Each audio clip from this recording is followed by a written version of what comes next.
Radio, Sun FM TV.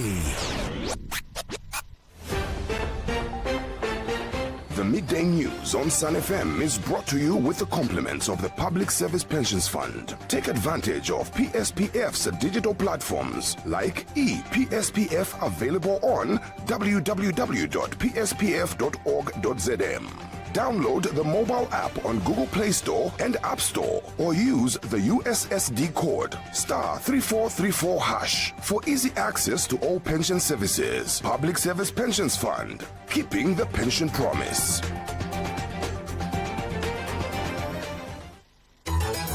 The news.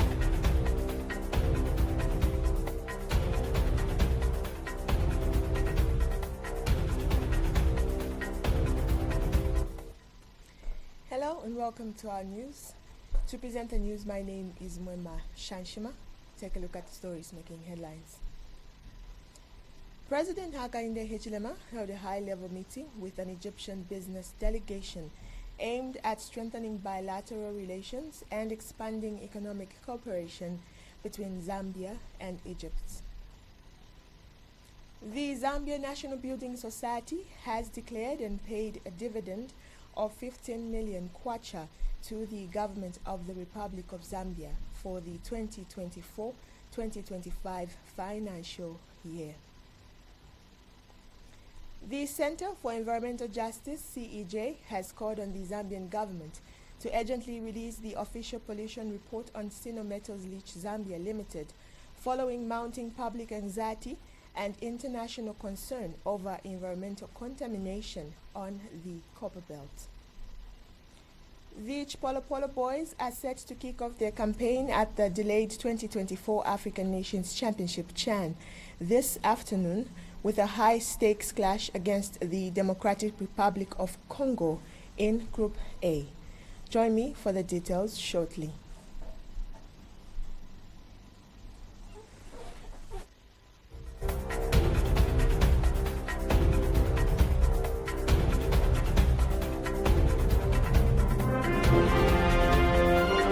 The news, 88.5 Sun FM.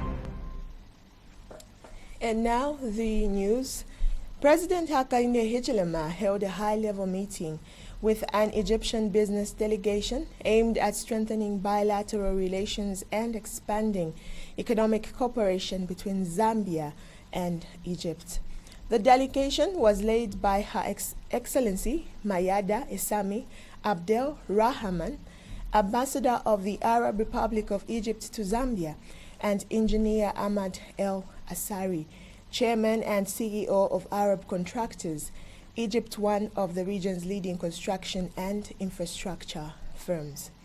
Discussions focused on unlocking new opportunities in key sectors such as energy, mining, tourism, and agriculture.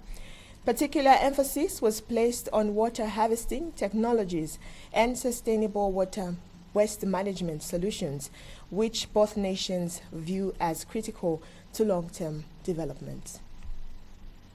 One, economic engagements. Came the Egyptian participation through a private sector companies delegation during the forum, which signaled our strong commitment to deeper economic cooperation, where it became crystal clear that under your leadership, Zambia is pursuing an ambitious economic transformation, one that aligns seamlessly with the Egyptian own development priorities. Number two, pharmaceutical sector. We have worked with collaboration with our brothers in the Ministry of Health and with Zamra in order to implement the MOU signed in 2023 with a view to intensify the flow of Egyptian medicines and pharmaceuticals into the Zambian market. President Hichilema reaffirmed Zambia's commitment to intra-African trade and collaboration, stating that Africa must do business with its sister countries. He said Zambia and Egypt share a historic partnership, adding that these bilateral relations must continue to build foundations that unlock new avenues of shared growth and prosperity. One, we have a long-standing relationship, a bilateral relationship. The Arab Republic of Egypt and Zambia since 1965. That's a long, long time ago.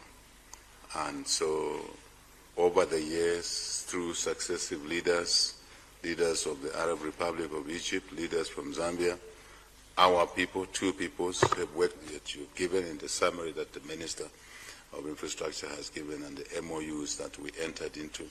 And the two of us emphasized to our officials that the officials need to carry the vision of the leaders, especially around driving economic growth. And I'm very delighted that Your Excellency and the Minister, both of you, have touched on the importance of that. So we need to continue on that trajectory, importance of the economic development, economic partnership on the backdrop of our bilateral relationship. And Chair,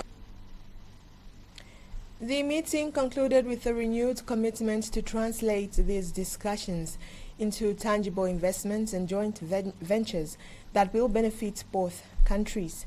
This engagement marks a significant step in Zambia's broader strategy to attract strategic partnerships and drive inclusive economic growth across the continent. The Zambia National Building Society, ZNBS, has declared and paid a dividend of 15 million kwacha to the government of the Republic of Zambia for the 2024-2025 financial year. The announcement reflects the institution's strong financial performance and its commitment to delivering long-term shareholder value. Speaking during the official handover ceremony, ZNBS Board Chairman Geoffrey Samukonga reaffirmed the country's resilience and prudent management in the face of economic challenges.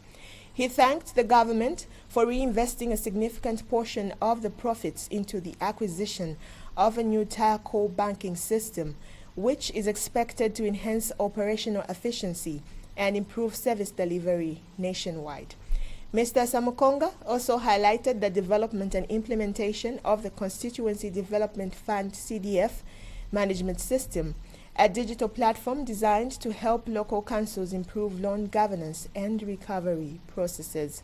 He emphasized that ZNBS remains committed to transparency, innovation, and national development. Innovative and in the long term create value.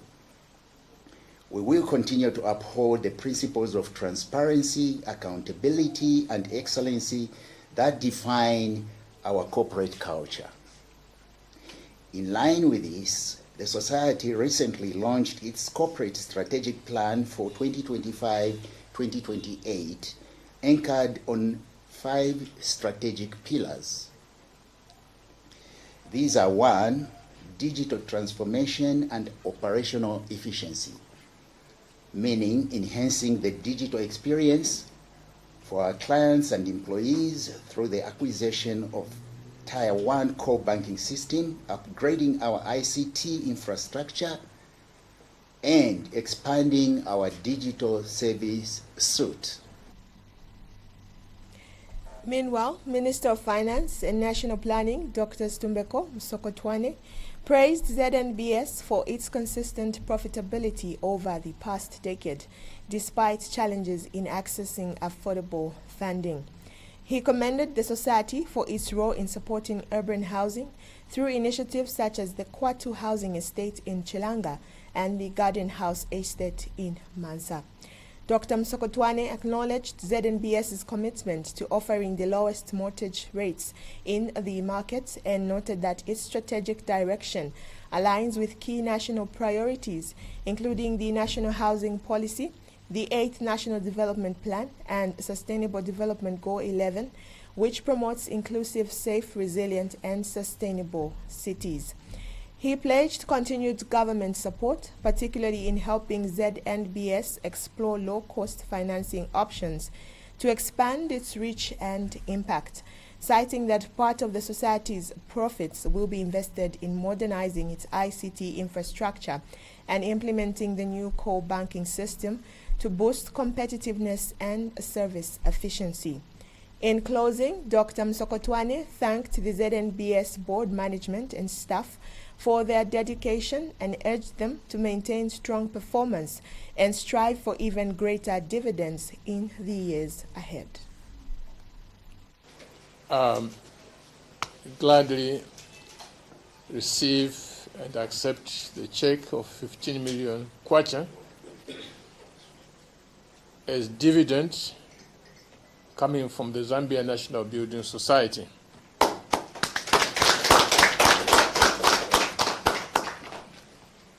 I do so on behalf of the people of Zambia, who are the owners of the institution, and once again pledge that every cent or every ngwe that is received is going to be put to good use by ourselves on behalf of the citizens.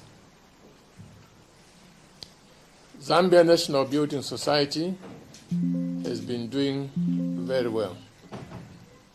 In the last 4 years, when I've been here at the Ministry of Finance, year after year, we have received dividends in this very room. Looking ahead, the Society has launched its 2025-2028 strategic plan, which focuses on digital transformation, client experience, sustainable financial performance, affordable housing development, and employee growth through cultural transformation.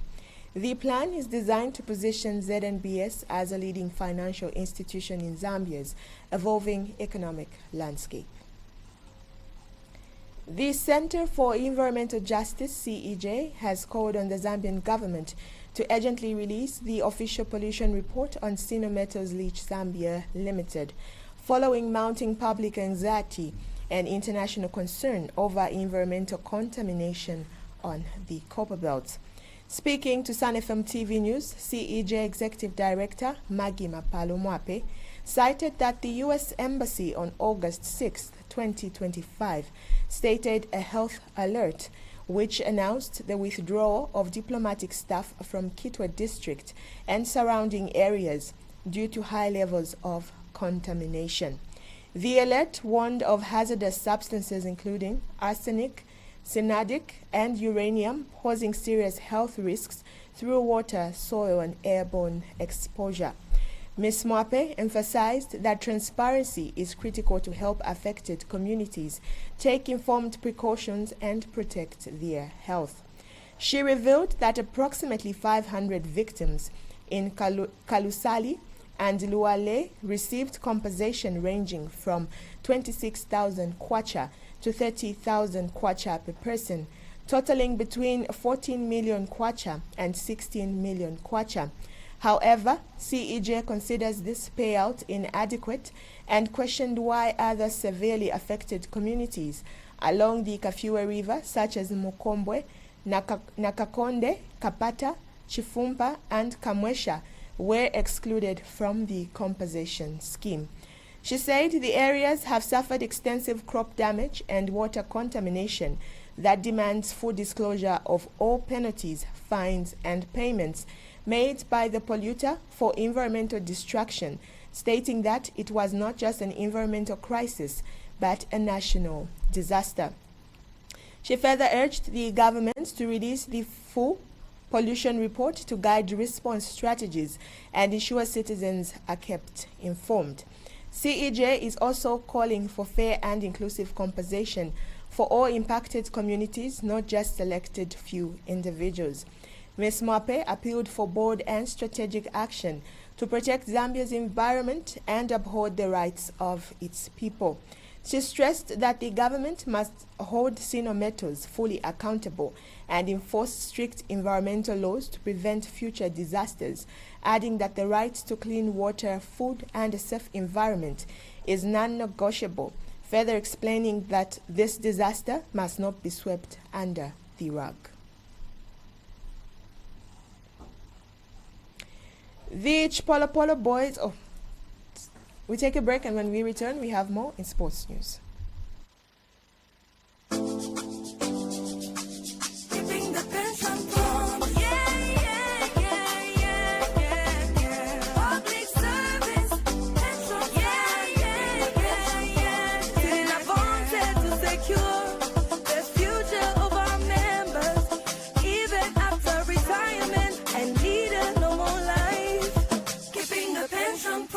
Public Service Pensions Fund, reaching you in all 10 provinces of Zambia. PSPF, keeping the pension promise. You are still tuned to Sun FM TV, and now in sports news. The Chipolopolo boys are set to kick off their campaign at the delayed 2024 African Nations Championship CHAN this afternoon with a high-stakes clash against the Democratic Republic of Congo DRC in Group A. Zambia were on the edge of an exit during match day 1 in the 5-team group, which began on Sunday.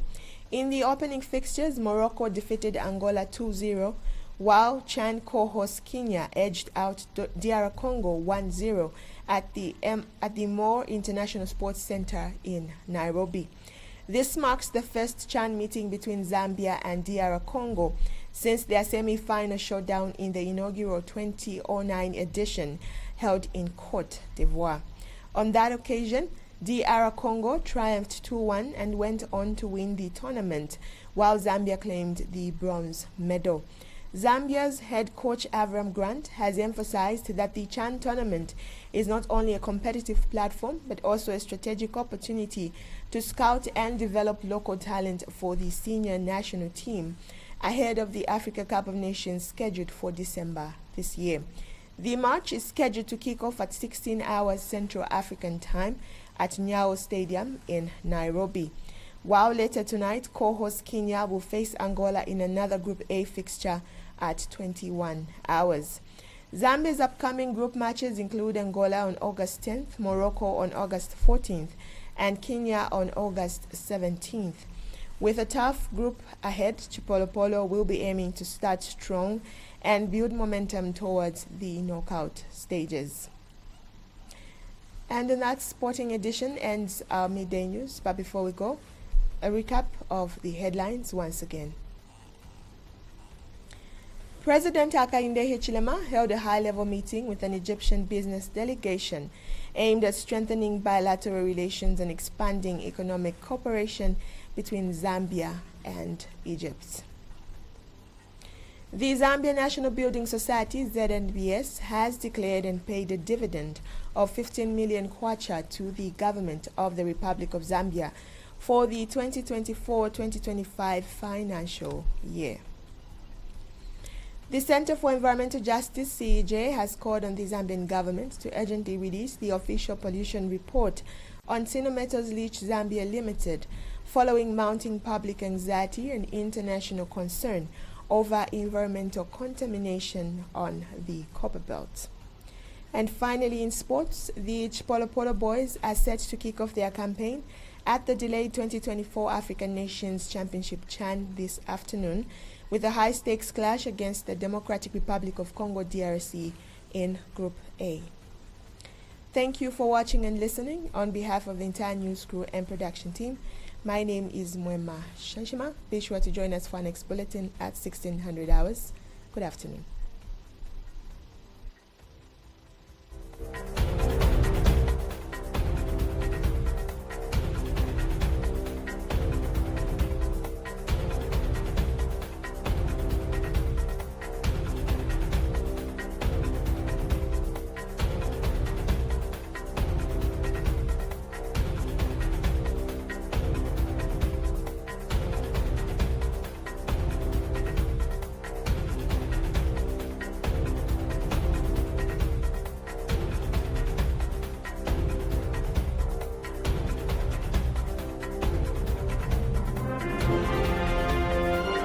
The news, 88.5 Sun FM.